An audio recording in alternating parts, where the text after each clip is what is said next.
Hi guys, Dr. Dan Nightingale here, your clinical dementia specialist. I hope you're having a fantastic day. I hope your week's going well. It's a beautiful day outside here today in northern Arizona.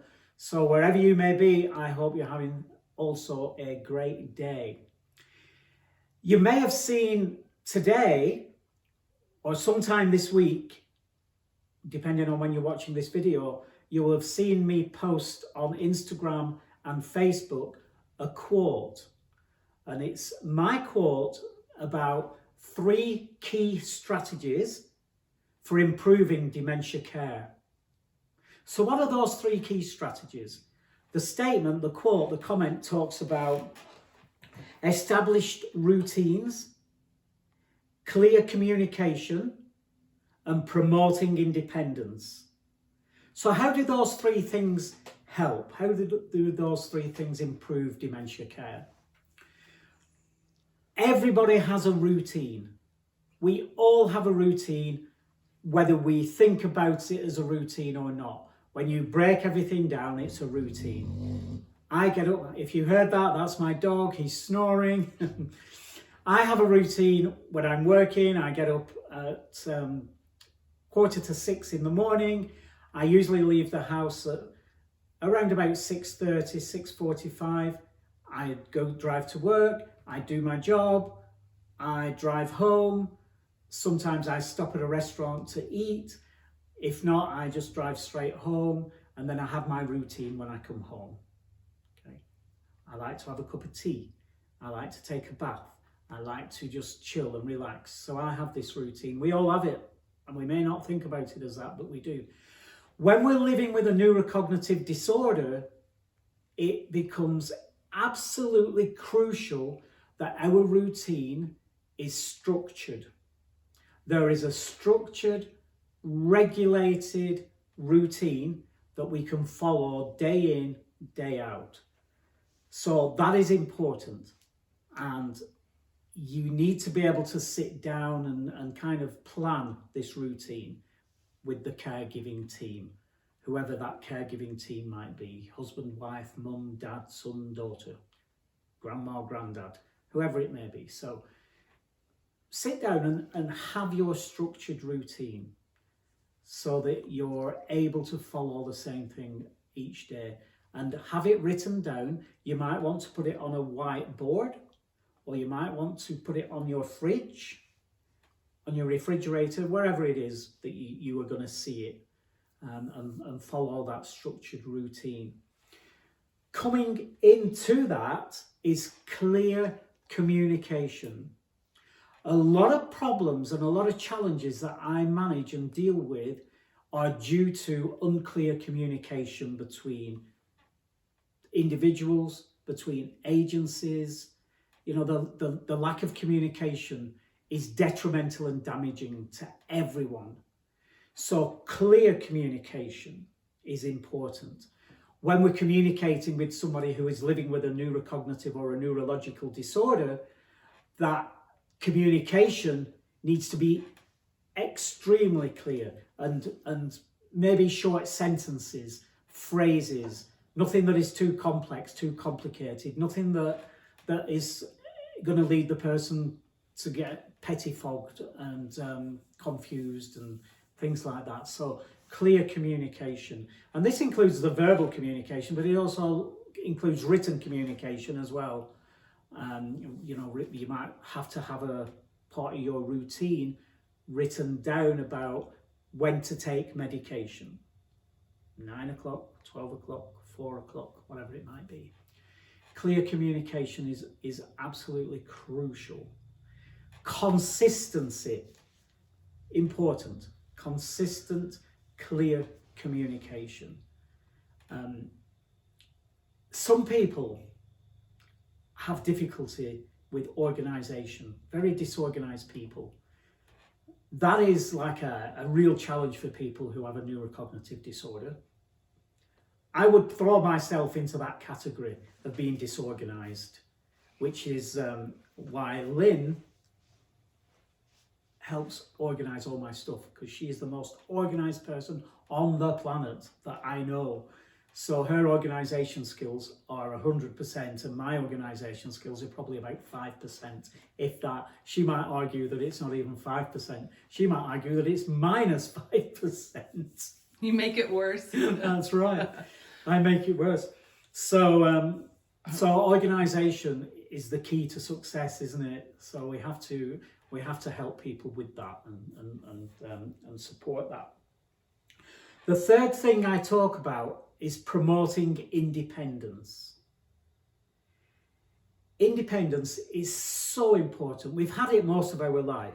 You know, we've been independent. We've been independent thinkers. We've been independent doers. We've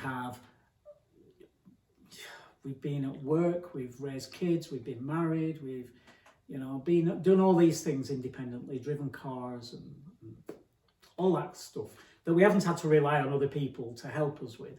So promoting that independence is really important for people who are living with a neurocognitive disorder.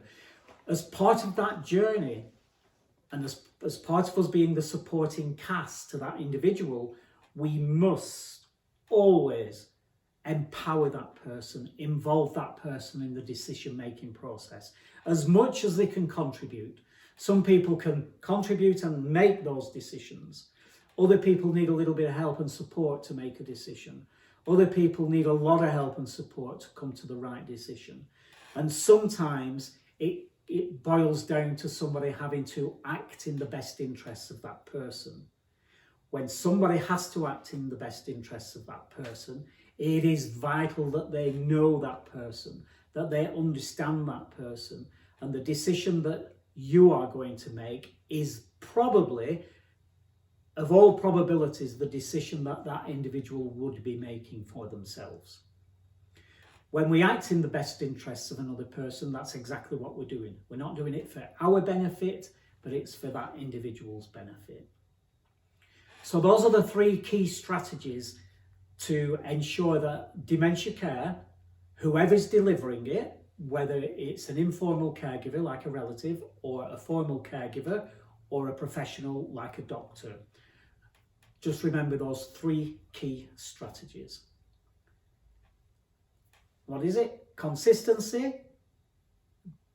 What is it, Lynn? What are the three strategies that are based on consistency? Communication. Clear communication is one. Organization. Well, it does fit into... Okay, we want structure. We want a structured day, okay? So it's about structure. We've got to make sure the person has structure, clear communication, and promoted independence. Those are the three key strategies. Okay, any questions, Lynn? I was going to say about empowering someone. It doesn't necessarily have to be a big decision that they're making, but it could come down to what they want to eat. If they cannot handle being given 5 choices or an open-ended question like, what do you want to eat for lunch? You can offer a ham sandwich or a bowl of soup and let them decide between those two things. They might surprise you with their answer, and instead of thinking you have to always make that decision, and that's another way to empower somebody to help and make a decision that will give them more independence. Absolutely. I mean, anything you can do to promote independence, and whether it's a small decision, a small choice, or a large one, absolutely crucial, because that may seem very petty, choosing between a sandwich or a bowl of soup. For me, it might seem petty. For that individual, it's very empowering, isn't it? So you're absolutely right. Whether it's a small choice or decision, in our opinion, or a much larger one, they are all significant to that individual. Right. And not to be so task oriented and thinking about, we've got to be here, we've got to be there. You're having whatever I'm making and you don't get to decide, and it doesn't matter because, it's easier for me to just give you what I want and whatever. Because you have to think about empathy, which is so important. And how would you feel if you were in their position? Right. How would you like to be treated? So it sounds like I'm going to get to choose what I have for dinner tonight, Lynn. Reservations. Yes, probably will be. Haha. Yeah, great. Okay, cool. If you have any questions about this topic, please feel free to send your questions via Facebook, Instagram, or on this YouTube channel. If you have any questions about anything else, feel free to contact us. Please visit our website. Our website has been revamped. Lynn has revamped the website, and it's absolutely amazing. It's wonderful. So I just want to publicly thank Lynn for making that website so much better and easier to navigate. And you can go on there and you can click on YouTube channel and watch YouTube videos and join the Instagram and Facebook and stuff like that. So she's done a great job on there. So thank you for that, Lynn. Remember, guys, please share these videos. Share them with everybody. Today, everybody knows somebody who is living with a dementia type illness or a Parkinson's disease or something similar. So please share this information. Share all the videos with everyone. Get people to subscribe. It's free. I mean, not much is free these days, is it? This is free. Free information, free education. Enjoy it, share it, learn from it, use it, implement it. That's one of the most important things about these videos, is to implement what I'm talking about and what we're learning here. So thank you very much. Have a fantastic rest of the day. Have a brilliant week. And remember, guys, say it with me. Dump the soda.